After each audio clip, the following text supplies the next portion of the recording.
দুই দেশের সীমান্ত পেরিয়ে প্রেমের খোঁজে আসা এক যুবককে ঘিরে আলোড়ন তৈরি হয়েছে রংপুরে। ভারতের পশ্চিমবঙ্গ রাজ্যের মুর্শিদাবাদ জেলার রানীনগর থানার কলবলিতলা গ্রামের সোহেল আলী নামে এক যুবক সামাজিক যোগাযোগ মাধ্যমে বাংলাদেশের রংপুরের কাউনিয়া উপজেলার হারাগাছ থানাধীন সারাই উল্লাপাড়া গ্রামের এক নারীর সঙ্গে 1 বছর আগে পরিচিত হন। এই পরিচয় থেকে তাদের মধ্যে সম্পর্ক গড়ে ওঠে। সোহেল আলী বৈধ ভিসা ও পাসপোর্ট নিয়ে বাংলাদেশে আসেন। রংপুর মেট্রোপলিটন পুলিশের অতিরিক্ত উপপুলিশ কমিশনার উত্তর বিভাগ মারুফ আহমেদ জানান, গত শুক্রবার 4 জুলাই ভারতীয় ওই যুবক পাসপোর্ট ও ভিসার মাধ্যমে বাংলাদেশে প্রবেশ করে রাজশাহীর পবা উপজেলার মামাতো ভাইয়ের বাড়িতে ওঠেন।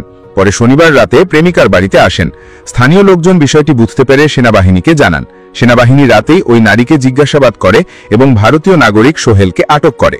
পরে রবিবার সকালে সেনাবাহিনী আটককৃত ভারতীয় নাগরিককে রংপুর মেট্রোপলিটন পুলিশের হারাগাছ থানায় হস্তান্তর করে। থানায় আইনি প্রক্রিয়া সম্পন্ন হবার পর হারাগাছ থানা পুলিশ সোহেল আলীকে লালমনিরহাট জেলার বুড়িমারি স্থলবন্দরের ইমিগ্রেশন পুলিশের কাছে রাতেই হস্তান্তর করে। ইমিগ্রেশন পুলিশের ইনচার্জ আশরাফুল ইসলাম জানান, সোমবার সকালে ইমিগ্রেশনের মাধ্যমে ভারতীয় নাগরিক সোহেল বর্ডার পার হয়ে চ্যাংরাবন্ধা ইমিগ্রেশনে চলে যান। পুলিশ জানিয়েছে, 1 বছর আগে সামাজিক যোগাযোগ মাধ্যমে পরিচয় হয় সোহেল আলী ও ওই নারীর। পরিচয়ের পর তাদের মধ্যে নিয়মিত কথাবার্তা চলতে থাকে। এই সূত্রে সম্পর্ক তৈরি হয়। স্থানীয় সূত্রে জানা যায়, ওই নারী বিবাহিত। সোহেল আলী বিষয়টি জানতেন না, তবে সোহেল আলী আসার পর এই তথ্য জানা যায়।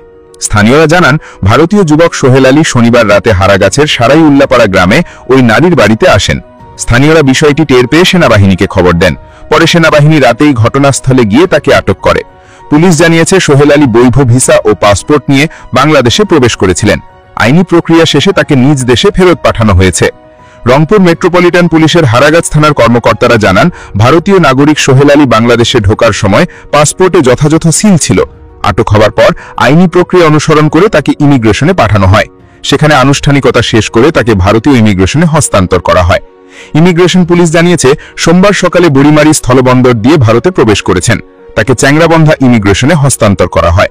স্থানীয় প্রশাসন জানিয়েছে, পুরো প্রক্রিয়া শান্তিপূর্ণভাবে সম্পন্ন হয়েছে। পুলিশ ও স্থানীয় সূত্র জানিয়েছে, সম্পর্কের বিষয়টি দুই পরিবারের কেউ জানতেন না। ভারতীয় যুবক আসার পর বিষয়টি জানাজানি হয়। স্থানীয় বাসিন্দারা জানায়, ভারতীয় নাগরিক আসার খবর ছড়িয়ে পড়লে এলাকায় কৌতূহল তৈরি হয়। অনেকেই ঘটনাস্থলে ভিড় করেন। রংপুর মেট্রোপলিটন পুলিশের কর্মকর্তারা জানিয়েছেন, পাসপোর্ট ও ভিসা যাচাই করে তাকে ফেরত পাঠানো হয়েছে। সোহেল আলীকে থানায় রাখার সময় তার স্বজনরা দেখা করতে আসে। রাজশাহীর পবা উপজেলার তার মামাতো ভাই সহ কয়েকজন থানায় আসেন। সেনাবাহিনী ও পুলিশের তত্ত্বাবধানে সোহেল আলীকে বুড়িমারি ইমিগ্রেশন পর্যন্ত পৌঁছে দেওয়া হয়।